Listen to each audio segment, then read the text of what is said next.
RCP Notícias. Em Cabo Verde já são 7 horas, vamos então para as notícias. Está a começar o primeiro jornal, como sempre, a abrir os destaques da edição.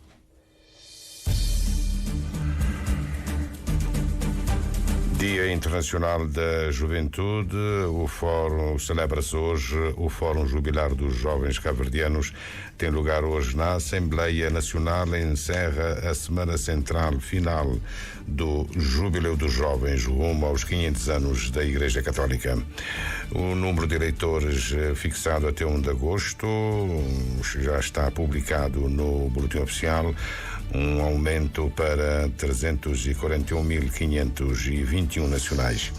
A Delegação Olímpica de Cabo Verde chega hoje a Lisboa. Cabeça de cartaz é David Pina, medalha de bronze conquistada na modalidade de 51 quilos. Justifica o acolhimento promovido pela Embaixada de Cabo Verde em Portugal. A ABC da Praia é o novo campeão nacional de voleibol feminino, com a vitória ontem à noite frente ao Desportivo de Fonte Francês de São Vicente. O presidente da Associação dos Guias de Turismo de São Vicente defende a criação de uma plataforma para a promoção de eventos culturais. Agricultores da zona de Cabeçalinho, Concelho Tarrafal de São Nicolau, está sem água para rega. A causa mais próxima, avaria numa bomba de um furo que abastece os perímetros agrícolas da comunidade. A situação laboral no país não vai bem. A avaliação é do presidente do SIACSA, que hoje fala à imprensa. Paris, Londres e Berlim exigem cessar-fogo imediato na faixa de Gaza. São notícias para acompanhar já de seguida numa edição do jornalista Júlio Vera Cruz Martins. Bom dia.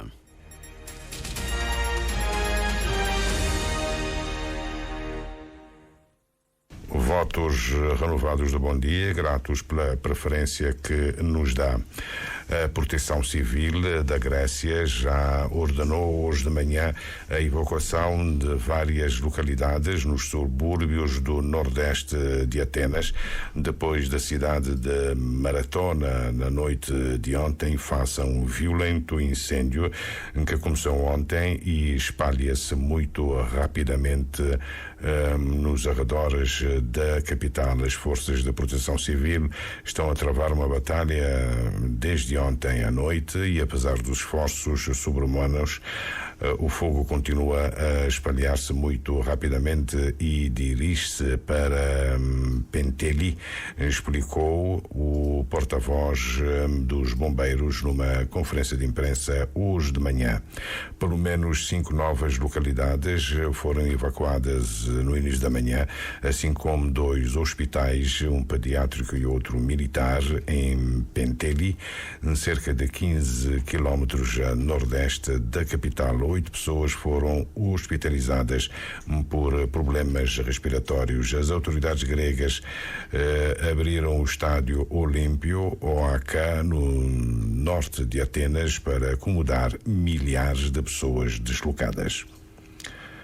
O Fórum Jubilar dos Jovens Cabo-Verdianos tem lugar hoje na Assembleia Nacional. Encerra a semana central final do Jubileu dos Jovens rumo aos 500 anos da Igreja Católica e tem como lema para o compromisso e o contributo jovem com e para a nação cabo-verdiana. A escolha da data para a realização do Fórum coincide com o Dia Internacional da Juventude, instituído pelas Nações Unidas em 1999 para memorizar a Conferência Mundial dos Ministros da Juventude, realizada em 1998 em Lisboa.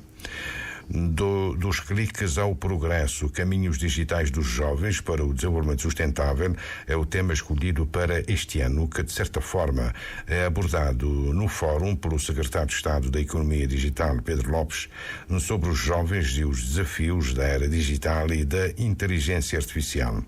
O gestor do projeto do decénio, que antecede as celebrações dos 500 anos, esclarece que o fórum de hoje é o início de um processo que vai desembocar em 2033 e que se propõe ser uma plataforma de diálogo e reflexão e de estudo e ação. no sentido de duas coisas. Primeiro, desenvolvimento integral dos jovens. Isto é, todos, aquilo que nós agora vamos chamar de ecossistema juvenil, a trabalhar de uma forma integrada para o desenvolvimento integral dos jovens. Segundo ponto, fazer com que esse desenvolvimento esteja ao serviço do desenvolvimento integral de Cabo Verde, de forma que só os jovens podem fazer. Pedro Moreira identifica 3 questões que a organização tem trabalhado, informações e dados recolhidos junto dos jovens que acabam por dar corpo às temáticas do fórum. Como que os jovens se posicionam perante o desenvolvimento de Cabo Verde e perante o seu próprio autodesenvolvimento, e como que os poderes também se posicionam perante o desenvolvimento dos jovens. E a ideia é, no fim, encontrarmos pontos de convergência daquilo que os poderes públicos, privados e outros pensam, entendem e querem fazer, e aquilo que os jovens pensam, entendem e querem fazer. Ao encontrarmos os pontos de convergência, iremos trabalhar sobre esses pontos. Claro que haverá pontos de divergência, eventualmente que teremos também que trabalhar, mas sobretudo trabalhar os pontos de convergência daquilo que é o jovem, hoje, daquilo que é o seu papel e daquilo que é, sobretudo, o seu compromisso com Cabo Verde. Já é ponto assente e consta do programa das celebrações que a cada 3 anos realiza-se uma Assembleia do Fórum, tido como permanente até o culminar das celebrações. No intervalo dessas Assembleias haverá um conjunto de ações e atividades dentro do propósito que eu disse há pouco. E aí haverá um casamento entre o poder político e o eclesiástico? Nós acreditamos que são 2 poderes que são os principais stakeholders dos jovens, isto é, que são os principais parceiros interessados nos jovens. O poder eclesiástico, religioso, como quisermos chamar, e o poder político. Eles vão ser chamados à liça para dizerem aquilo que pensam e acham, creio que na declaração que vai sair no final do dia. Os jovens têm recebido orientações daquilo que devem ou não devem dizer, podem ou não podem? Os jovens dirão tudo aquilo que acham por direito. Aliás, nós tivemos uma pequena amostra disso há dias, quando houve a aula magna, que faz parte também do programa do Fórum. Houve uma aula magna sexta-feira, na Assembleia, e eu vi jovens fazerem perguntas ao Presidente que nós, os outros adultos, não fazemos. Então os jovens estão livres, e como é característico da própria juventude, de colocarem as questões e dizerem aquilo que acharem. Nós, os adultos, o nosso trabalho, a nossa função, o nosso papel e organização é acompanhar os jovens, naquilo que nós entendemos que deve ser o acompanhamento. Mas os jovens são livres e soberanos, entre aspas, naquilo que queiram dizer e que pensam. A sessão de abertura do Fórum conta com intervenções do Presidente da Comissão Executiva Nacional das celebrações dos 500 anos, intervenções também do Primeiro-Ministro e do Cardeal e Bispo da Diocese de Santiago de Cabo Verde, Dom Arlindo Furtado. O número de eleitores fixado até 1 de agosto passado e que vem publicado no Boletim Oficial de sexta-feira indica um aumento de 7.419 inscritos para 341.521 nacionais, uma diferença que se deve à partida pelo aumento de jovens recenseados no decurso deste ano. O município da Praia registra o aumento mais significativo de 3.974 para um total de 8.272 eleitores nacionais. Os estrangeiros aumentam muito ligeiramente para 3.000. Boa Vista agora está à frente com 837 inscritos. O mapa publicado pela Direção-Geral de Apoio ao Processo Eleitoral dá conta que, no total, há 344.521 eleitores, mais 7.438 que o recenseamento fixado a 31 de julho de 2020, antes das últimas eleições. É provável que o governo marque as eleições autárquicas ainda este mês. A delegação olímpica de Cabo Verde chega hoje à noite a Lisboa. O cabeça de cartaz é David Pina, medalha de bronze conquistada na modalidade de boxe 51 quilos, e justifica, segundo o embaixador de Cabo Verde em Portugal, o acolhimento protagonizado por associações e cidadãos individualmente considerados. Um acolhimento que seja, digamos, caloroso, expressando a nossa morabeza, o nosso orgulho, o nosso reconhecimento e satisfação pela circunstância de termos um cabo-verdiano que, de facto, atingiu um patamar tão alto e uma medalha tão significativa para Cabo Verde, digamos como a primeira medalha da história de Cabo Verde nos Jogos Olímpicos. E, para além disso, nós também gostaríamos aqui de fazer uma outra homenagem, digamos, em tempo próprio. Sabemos que ele vai para Cabo Verde dentro de poucos dias, mas no regresso dele estaremos também aqui em condições a comunidade cabo-verdiana aqui, portanto, em Portugal, também de promover aqui um evento de reconhecimento. Acho que nunca é demais. Eurico Monteiro revela que a questão de um apoio financeiro a David Pina tem sido falada no seio da comunidade cabo-verdiana, mas ainda numa fase muito incipiente. Cada um dando, digamos assim, a sua opinião, lançando, portanto, algumas ideias, e todas elas são legítimas e até são oportunas. Mas nesta matéria, para se ter o conhecimento público, para se ter o apoio, digamos, do Estado e de fundos públicos, é preciso que, de facto, o atleta consiga, digamos, demonstrar que está a fazer um percurso que o coloca, de facto, como um atleta de uma outra, portanto, dimensão, um atleta com mérito desportivo, um atleta, portanto, de alta competição. E, portanto, este esforço, creio que o David fez, este sacrifício ele, de facto, fez e já provou, não é? Como também outros atletas, como o caso também de Sim Moreira, e não só, vários outros atletas que chegaram por mérito próprio a um determinado patamar. Eu acho que neste caso concreto merecerão não só apoio, digamos, dos fundos públicos do Estado, mas também seguramente apoio da comunidade de uma forma geral, das pessoas de boa vontade. Importa agora, sustenta Eurico Monteiro, que as iniciativas estejam apuradas e socializadas, tendo em vista, por que não, a criação de um mecanismo sustentável e suficientemente motivador para os atletas cabo-verdianos. O ABC da Praia quebra o jejum desde 2019.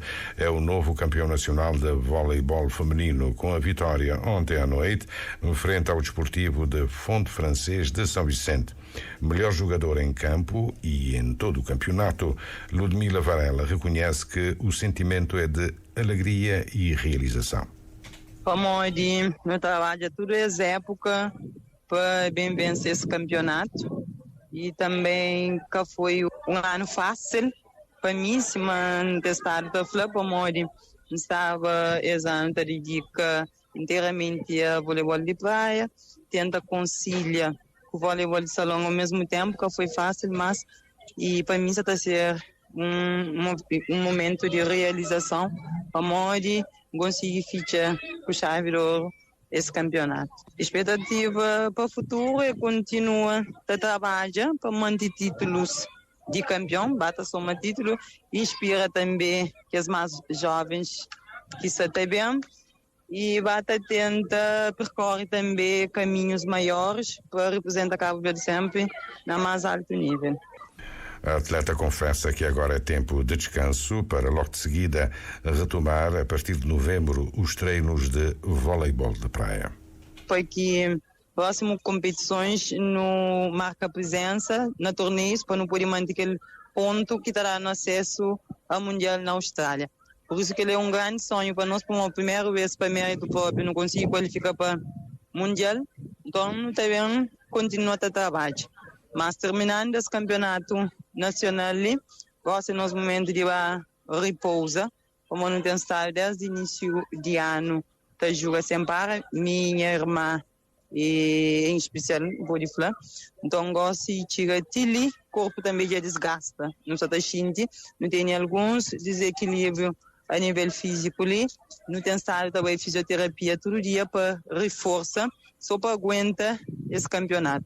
Gosto de que termina, a única coisa que o corpo se pede é para descansar ao máximo. O ABC já conta com 36 anos de existência, mas só começa a praticar o voleibol a partir de 1995. O Festival de Baía das Gatas e os demais produtos culturais de São Vicente justificam a criação de uma plataforma entre os organizadores e os operadores económicos. A opinião vem do presidente da Associação dos Guias de Turismo de São Vicente. Há turistas, sim, e tem vindo a aumentar, mas estes são turistas que vêm praticamente da Europa, sim, ok, e que vêm fazer as suas férias aqui na Ilha de São Vicente, onde estamos a falar agora, né, onde ocorre o festival, vêm fazer as suas férias, mas não vêm propriamente para assistir o Festival da Baía das Gatas. Ruben Moreira defende que agora, nos 40 anos do Festival da Baía, a ponte entre organizadores e operadores faz mais sentido ainda.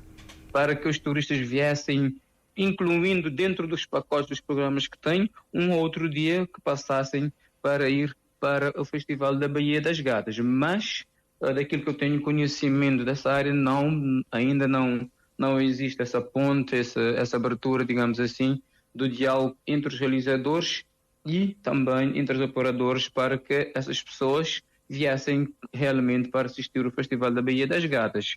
Por exemplo, este ano nós temos a Ivete Sangalo, que é conhecida mundialmente. Poderia ser realmente uma ótima oportunidade, porque ela leva pessoas para todo o canto do mundo onde ela vai, né?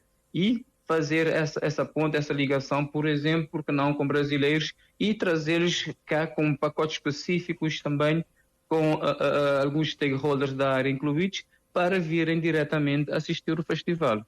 E por que não? A Associação dos Guias de Turismo de São Vicente lança um repto à Câmara Municipal: a realização de um estudo para medir o impacto do Festival da Baía na economia da ilha. E este ano são 4 dias, tirando partido do feriado de quinta-feira, dia da Assunção de Nossa Senhora Virgem Maria. Agricultores da zona de Cabeçalinho, no concelho de Tarrafal de São Nicolau, estão sem água para rega. A causa mais próxima é uma avaria na bomba de um furo que abastece os perímetros agrícolas da comunidade.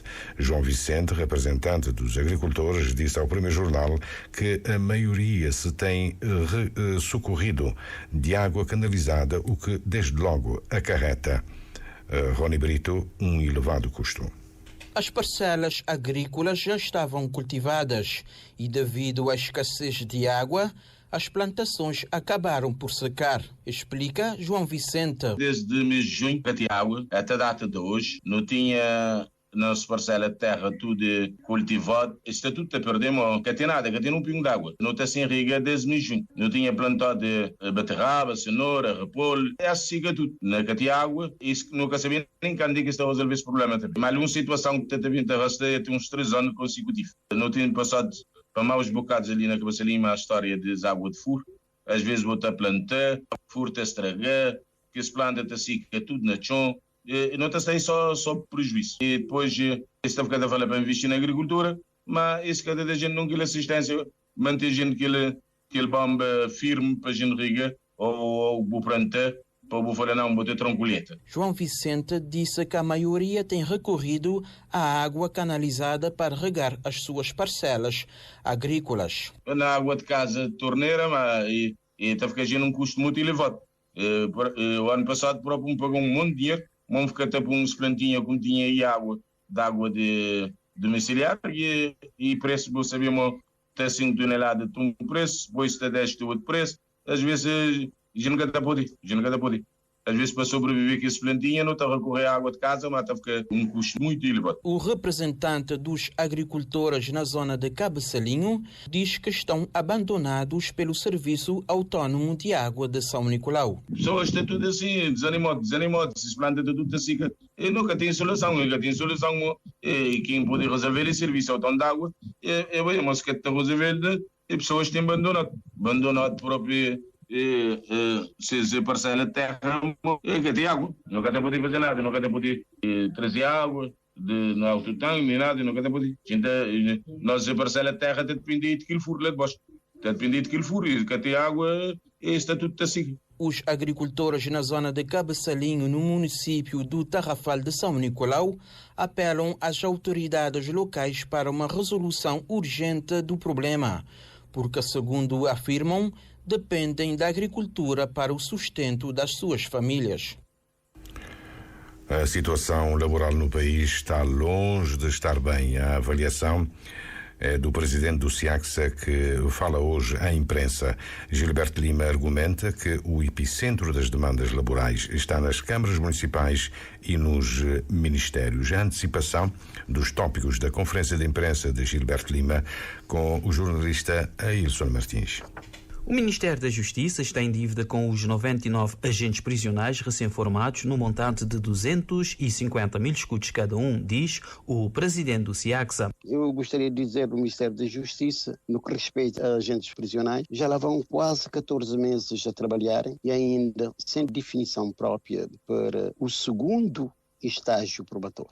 Veja lá, repito, o segundo estágio probatório. Além de estarem com uma dívida da parte deste Ministério por volta de 250 contos e metade, ou seja, 50% desse valor devia ser pago no mês de agosto e até ainda o Ministério da Justiça não prontificou a pagar esses agentes. Além de também ter essa indefinição para quando o início do estágio probatório, para poderem ingressar na carreira profissional. Sobre as câmaras municipais, Gilberto Lima reconhece que algumas já disponibilizaram a implementar o plano de carreiras, funções e remunerações, mas outras ainda não. Como é possível entender que um trabalhador tenha que esperar um aumento de salário de 2019 a 2020 e 2023 a 2024? Incluindo o incremento do PCFR.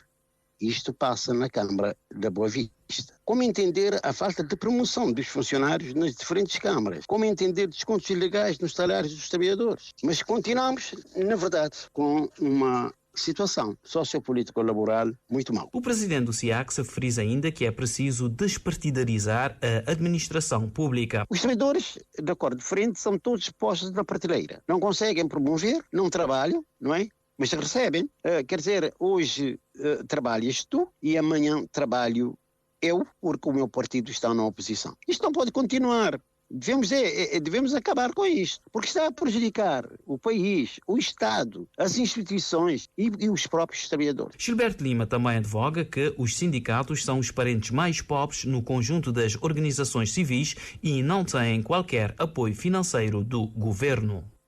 No entanto, os estagiários a guardas prisionais já têm os contratos assinados com o Ministério da Justiça e devem receber os 80% do salário dos efetivos, com efeitos retroativos a janeiro.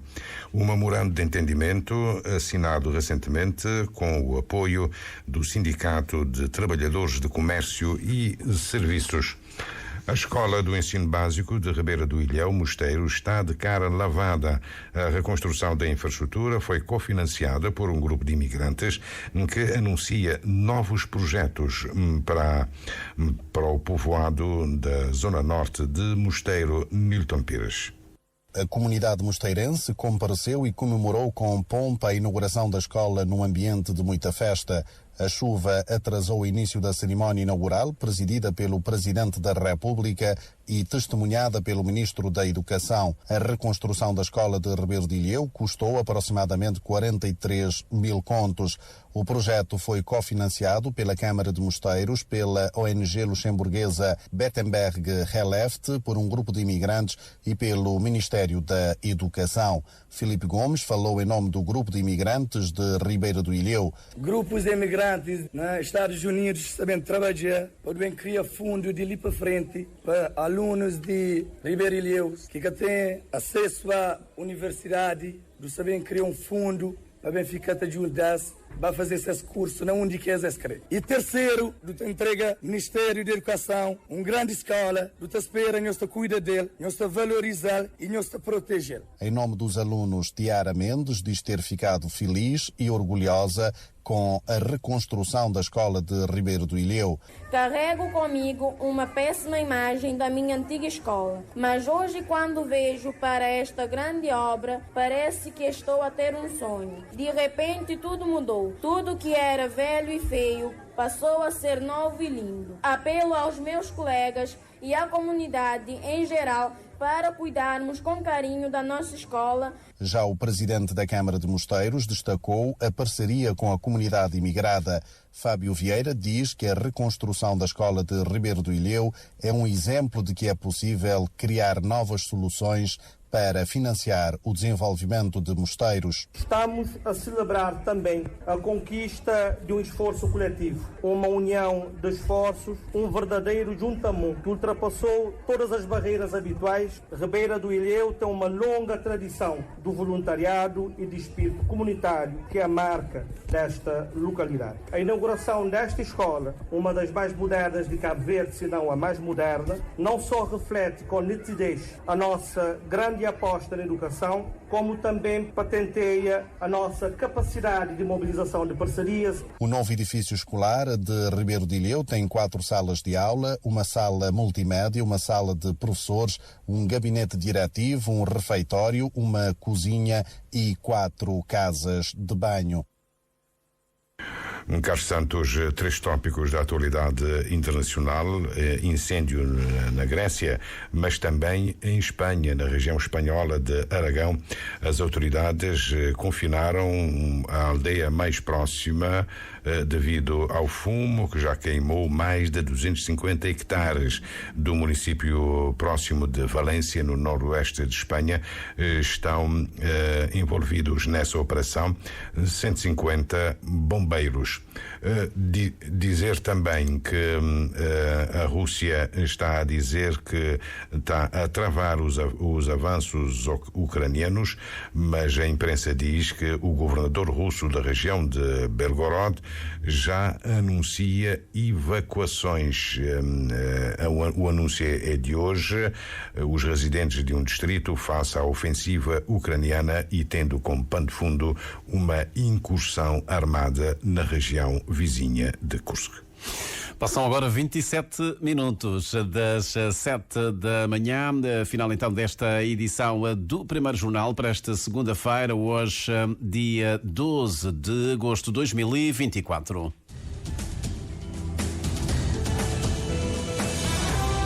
Mais informações em www.rtc.cv e na aplicação RTC Mobile.